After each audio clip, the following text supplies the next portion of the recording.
Hello and welcome to a solo edition of the VR Untethered podcast, where, once again, I devolve into insanity all by myself. Brad is busy with other stuff going on right now, and he will be back in future episodes, don't worry. We have some stuff to discuss today.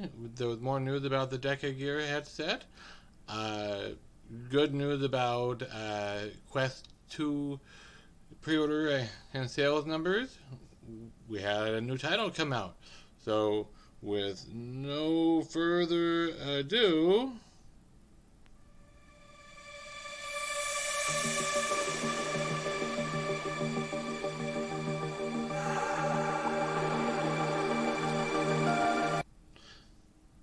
and once again, welcome to the VR Untethered podcast, where I, not Brad, though I am Joshua, will speak to you about various untethered reality things. While I put my mouse down. Alright, so, I am once again recording in my non-standard recording environment, because my usual recording environment is an icebox right now because of winter coming in. We've had our first snow. Thankfully, it didn't stick. But yeah, that room where I record normally doesn't have any working air conditioning or heat. So in the summer, it's an oven. In the winter, it's an icebox. So I choose to be out here in the living room where I have heat. And it's a little bit more comfortable. So unfortunately, the lighting isn't quite as good for recording, though it is perfectly fine for playing VR, because this is where I play VR. So, yes, with a fan over my head. What can I say? I don't have a choice about that. So, highlights of the week. Probably, once again, my highlight of the week was playing more Phasmophobia leading up to Halloween. I also jumped back into Carnage Chronicles for a little bit. Haven't played that in a while. And it's always a good spooky game as well. Not that it's a Halloween related game, but it's got some spooky, scary elements in it. And had a good time playing Phasmophobia. So good, in fact, that I started playing it I want to say 9:30, 9:45 in the evening, and when I took off the headset and I was done, it was 1 a.m. Yeah, so there's that. That was a little bit longer than I had intended, but I was with a good group of people. I was the only VR player. All the rest were pancake players, but that's fine. It's still fun because they have to use their voices also. It's just they walk around and fix things up by using telekinesis, and it's floating in the air above them or in front of them and whatnot. So, but it was still fun. We had some good interactions. I managed to go a little crazy and try to creep some of them out by doing my monster voice while we're hunting ghosts. Or by walking up behind them and imitating a ghost noise and going so, yes. Sometimes I am that kind of player. I apologize. So, moving on from my highlights of the week, let's get on to the new releases. Blair Witch Project VR. I've heard mixed reviews about this. A lot of people like it and they say that it's scary and is creepy, but I think even those players are agreeing with what Gamertag VR said in his live stream and his review of it. It's buggy, it's glitchy, it's confusing, and to him it was boring and not scary. So I wouldn't recommend it unless you are a fan of the Blair Witch universe, as it were. But evidently, in this, you are a member of a search and rescue team, and you are searching for someone to rescue him. And as you go deeper into the woods, creepy things start happening. You start having PTSD flashbacks to your time in, I don't know what war, Nam, Gulf War, I don't know. But you are having flashbacks of PTSD. There is one kind of cool the gameplay element, but it's not a VR specific gameplay element. It's just something the game uses, and as far as I know, it was in the flat screen version as well because it's part of the game. But you can find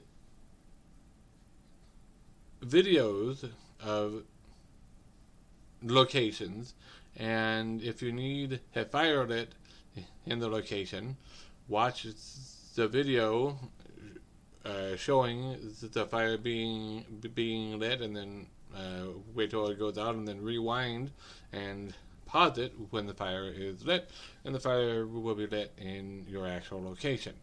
So that's kind of a cool game mechanic, but I'm not quite sure how it, because I haven't played it, I don't know how that works into your character not thinking something really, really weird is going on right from the get-go. But evidently that's used to move fallen trees out of your path. It's used to get machinery working, etc. So that's kind of a cool game mechanic.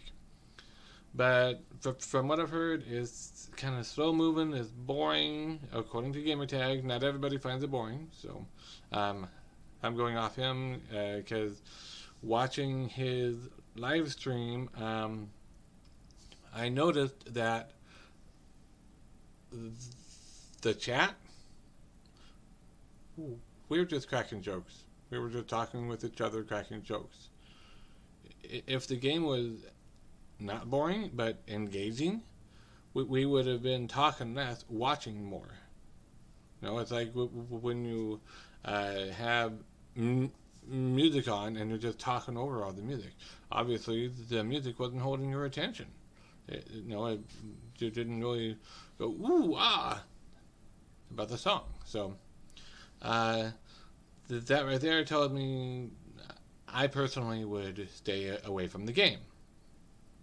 It's a port of a flat game from the Blair Witch universe. If you are into Blair Witch universe and you just need to have every title of there, then by all means go ahead and buy this. Anyone else looking for a great horror game? Well, from what I've heard, it might be a decent horror game if you're willing to put up with certain things, but I wouldn't call it a great horror game. So, another new release that is an update to an existing software is Immersed. Came out with their virtual keyboard. So, what that means is you can take your real keyboard, any keyboard, including this mobile device Bluetooth keyboard that I use with my recording computer, and go through a calibration process in the app that involves pressing right shift space left shift in rapid succession, and that triggers the calibration, and then you push and hold B, or B, that's P, and B, and then Q with your right index finger, and you have to have hand tracking on for this. Obviously with the controller that wouldn't really work.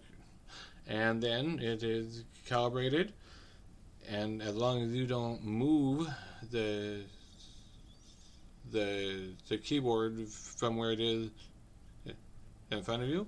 When you put your hands out there, they more or less line up with where it actually is in relationship to the keyboard. So it makes touch typing a little bit easier, a little bit faster to get started. It's not perfect because it doesn't actually know where all of the keys are on your keyboard, like on this one, because it's intended for mobile phones, Android phones. It doesn't have a Windows key. It's got so this key over here that acts like a Windows key, but Immersed keyboard thinks of the Windows key over here because that is standard for a PC keyboard. So, if you have a really weird keyboard like I do, it's not going to map 100%, but the layout of all the letter keys and the numbers and all that will be more or less accurate. You'll be able to tell pretty much where you are and make things easier. I find it very interesting that they released this when they did, because as we know from the keynote at Facebook Connect, Facebook is coming out with their Infinite Office, which part of that is that AR keyboard, where you can have your pass-through through the keyboard or represented in VR. I forget which way it is, and there's been some noises being made about Facebook being anti-competitive in stealing other people's ideas, including Immersed. They want to come up with their own version of Immersed, essentially their own version of Virtual Desktop, their own version of Why You Are Fit, their own version of several different things, and some people will say that they've used some unfair practices in accomplishing that.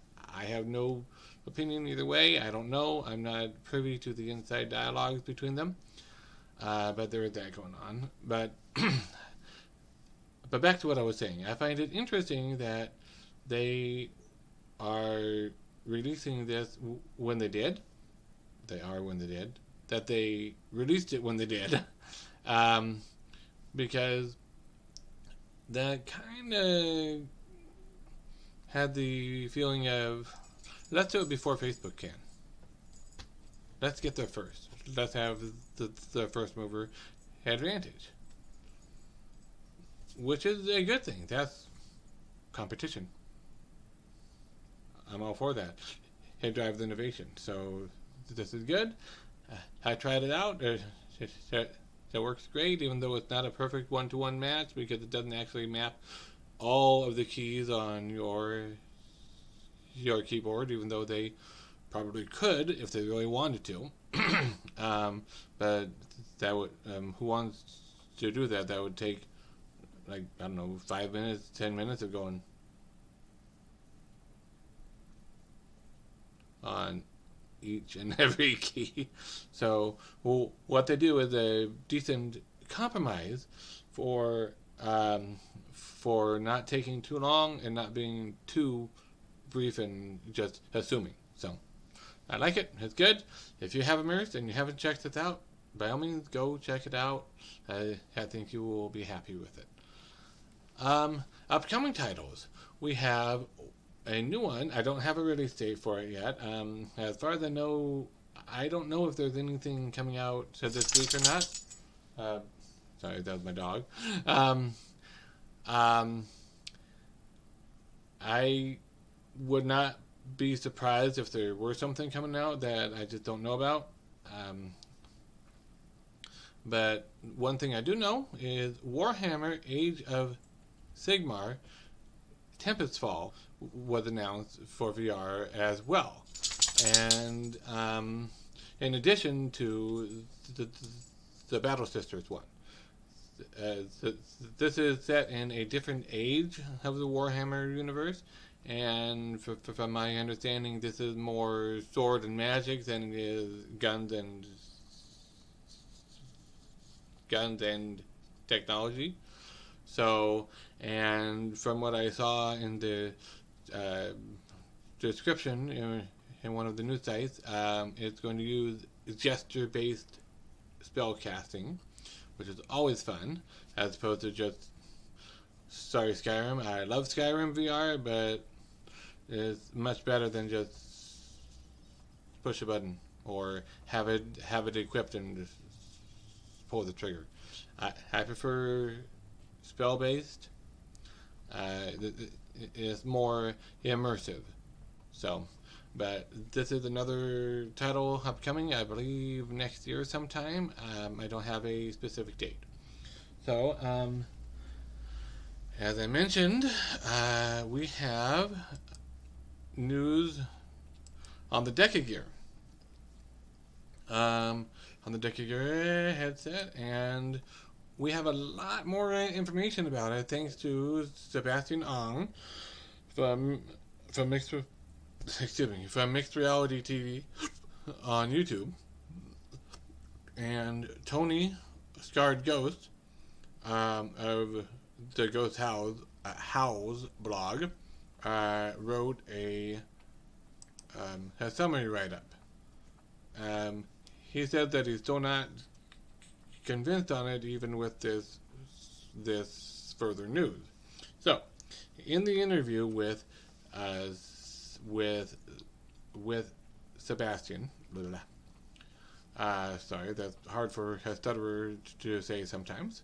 The Decagear promises. Sebastian interviewed the CEO behind Decagear. So, it has two displays, 2,100 by 2,100, 2,160 by 2,160 pixels per display, 90 hertz, full IPD adjustment, 114 degrees field of view, custom lenses, and they're evidently working on an index-like design so that they can get a 120 degree field of view.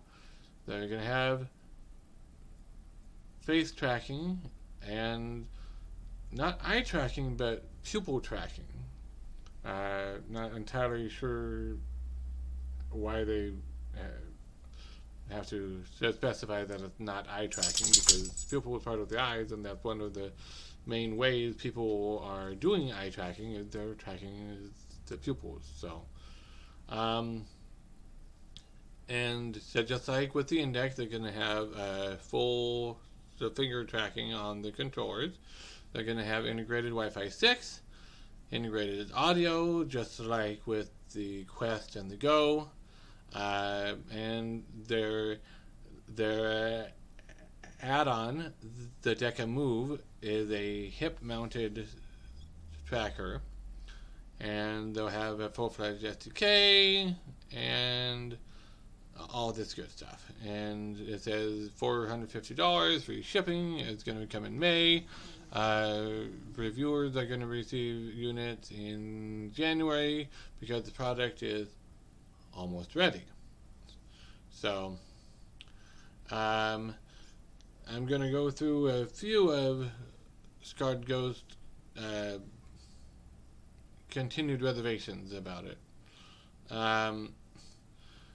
He feels that the $10 amount for a pre-order is too little, that's not quite enough, and he feels that even if it's not a scam, that doesn't mean that it's going to be a reliable, solid product, which is true, because Pimax was not a scam, but it was very messy and not too good in its delivery, and it had lots of issues. So, and he is not sure that their team is large enough to be able to do everything that they are accomplishing. And evidently, in the interview, the CEO said that they were going to be doing a Kickstarter but if it's almost ready, why are we doing a Kickstarter? So, and that is a valid point. However, Iron Lights was actually almost ready. It was ready to go technically, but they did a Kickstarter so that they could get more stuff and go above and beyond being ready and have higher quality player models, higher quality textures, and all this stuff than they already had. So there was a reason for that Kickstarter, even though they already done most of the work in developing it. So just because the Decagear says they're almost ready and they say they want to do a Kickstarter, that's not necessarily a sign to stay away, because Iron Knights did that. And Iron Knights was a very solid product on release. It was real. There was a valid reason for it beyond just, hey, we want more money or whatever, or we're actually not almost ready, now we need to hire programmers and cram it all together. No. They had a very specific reason, and it remains to be seen when Decagear starts a Kickstarter. Are they going to give a very specific and clear reason as to why the Kickstarter if they're almost ready? So, and of course, there's always the biggest elephant in the room about them is they don't have any previous track record of doing VR titles or VR products. Now, that doesn't mean, again, that it's not real or that it's not going to be a good product. It could very well be a good product. It just means that, buyer beware. You do your own research. You decide. Don't just go off of what other people say about it. One of the other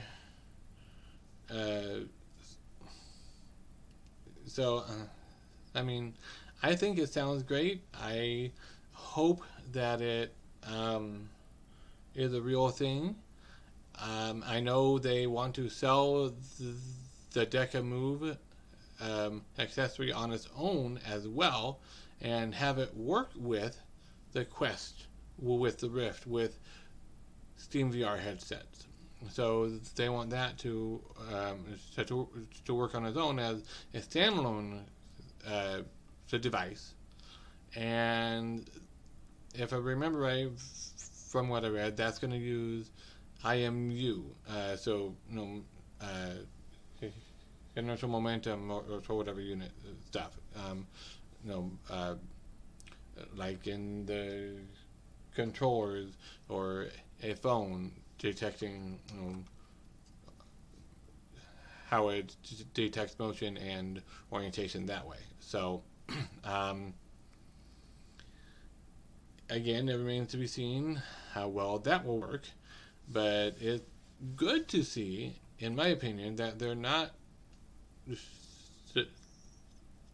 doubling down on just the headset and accessory combo. They are saying, let's do the headset and let's do the accessory by itself, because it could be that the headset flops, but the accessory works. Now they can focus on the accessory and sell the crap out of that. So, in my opinion, that shows that he is thinking at least a little bit about the business aspect of this. So, that's more news on that. Again, just buyer beware, do your own research, don't just go off of other people's recommendations.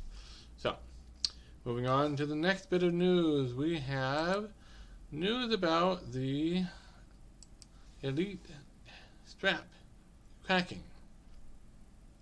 I'm sure you have heard by now that the Elite strap is no longer available to be purchased, whether with the battery cover or without the battery cover. which indicates that yes, there was a manufacturing issue with it.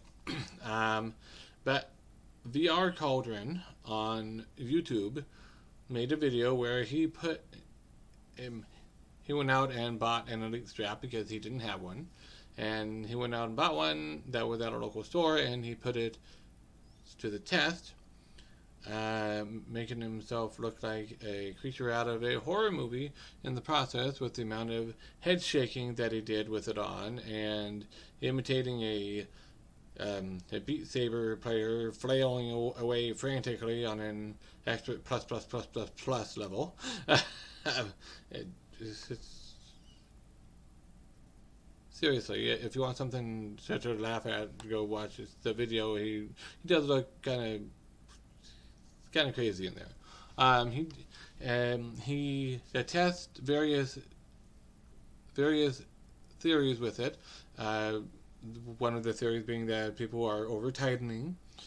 One of the theories being that people are taking it off without loosening it up first, etc. So he tested all those, and he found that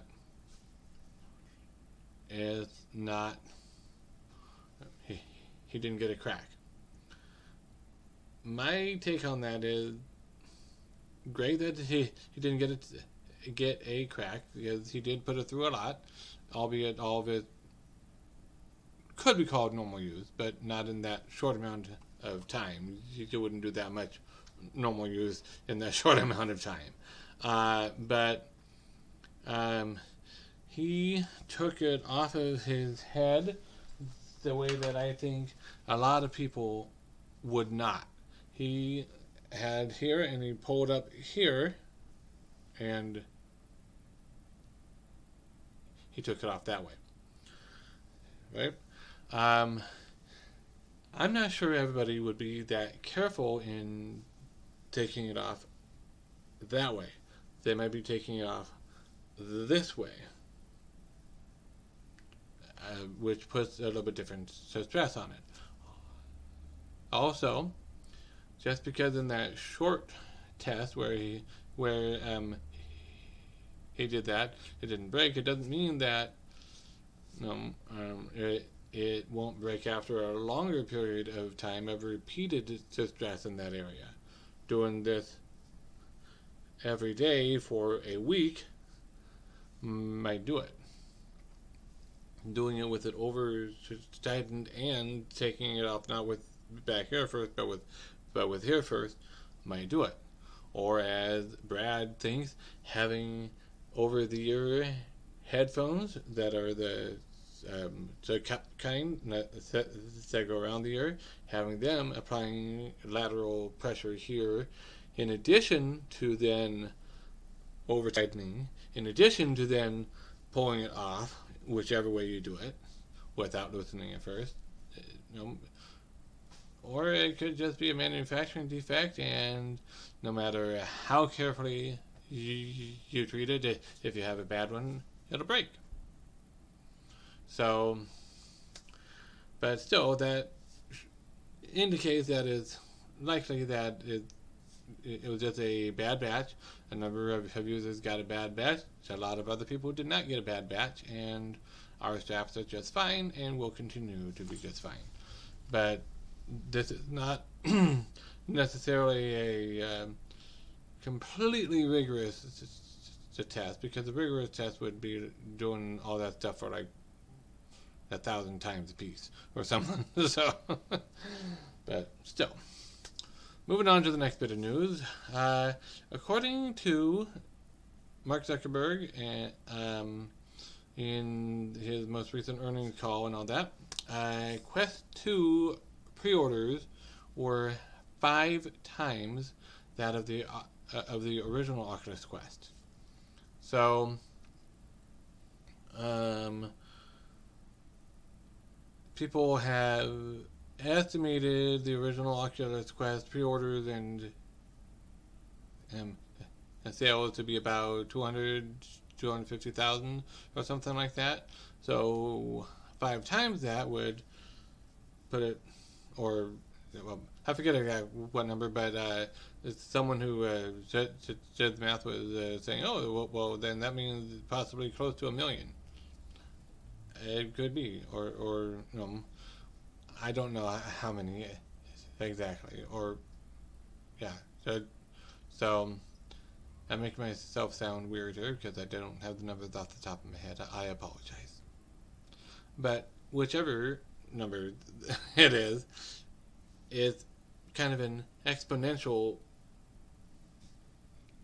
increase in the amount of the pre-orders. So as much as people are not liking the Facebookization of Oculus and the privacy policy and the Facebook account requirement and all that stuff, and I get that, I understand that, I do. They are doing something right in appealing to the masses with this one. And I get that it's coming off of a year of people watching the original Quest and then hearing, ooh, a bigger or a lighter, faster, better one, and it's white, ooh, So there's that element also, but still, they are doing a lot right that we don't necessarily give them the proper credit for. And it is moving VR forward, even if you don't like Facebook as a company, they are still moving VR forward, and that's a good thing. So, moving on from that somewhat controversial topic sometimes. Speaker shoes for VR? Would you buy shoes that have speakers in them just to play VR with them?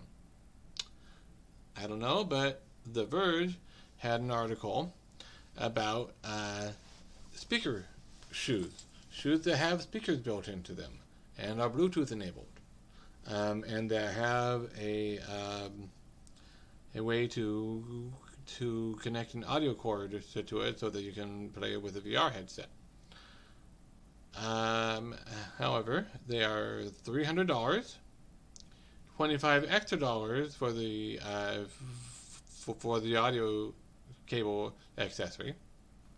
So $325 total for a pair of shoes that you wear that basically would act like a haptic vest, only on your feet.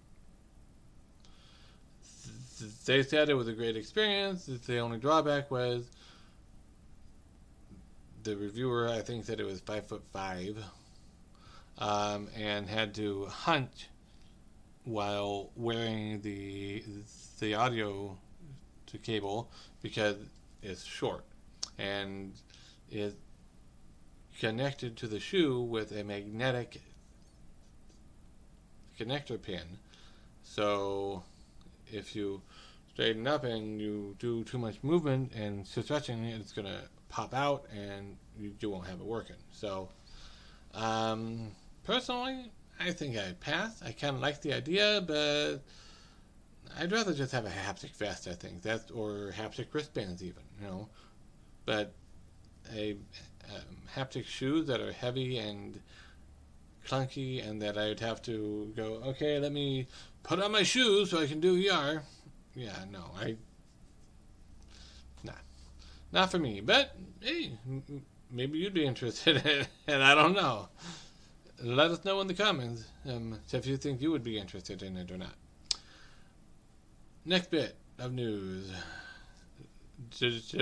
Don't you love my smooth segues between each of the news items today? You can hardly notice it, can you? 2-Bit Circus, because they have been affected by COVID situation and the lockdowns, and they can't do their usual location-based stuff, have pivoted to a virtual game show, a live remote virtual game show, which sounds intriguing. I wish them luck. The last stay-at-home game show thing that I participated in with HQ Trivia, and that ended up being highly frustrating because even when you win, you only win like 20 cents because there are 2,000 other winners. But this promises that if I remember right from the article I read, they will pull members from the audience to come up and be on the game show, and obviously live and immersive and all that stuff. And so it's going to have a live audience, it's going to have live people up there. So it'll be interesting to check it out when it arrives and I'm able to. So I will keep you posted on that, either on this channel or on my own personal channel. I don't know. And speaking of virtual things, Genies, which is something that I'd never heard of until I saw this article, expands to let plebeians like you and me, regular consumers, not just celebrities, create 3D avatars with Giphy and Gucci. Most of the avatars displayed in the article I read are ones that I probably wouldn't choose for myself, but evidently there's a lot of customization options. Sorry, my dog is dreaming. A lot of customization options, and you can tweak it to look exactly how you want. I don't know if these are going to be available in VR apps at all. They might be at some point, but they are available for social apps. So that's kind of VR tangential, AR tangential. So, and last big screen bit of news is Big Screen moves its ticket purchasing process to its website. You can no longer purchase a ticket to an event or a show within the app. That's similar to what Fortnite was doing with their app and Apple. They moved it to, they didn't disable in the app, but they had it available on the website also. Only their deliberate mistake was advertising in the app, hey, go to the website and get a deal. The Big Screen is not advertising in the app, go to the website, as far as I know, but they are doing this move, I believe, because they want to reduce the number of fees and cuts into their profit that comes out of being able to buy the tickets on the native platform. Because Oculus, Facebook, takes a 30% cut, the movie studios take their cut out of every sale.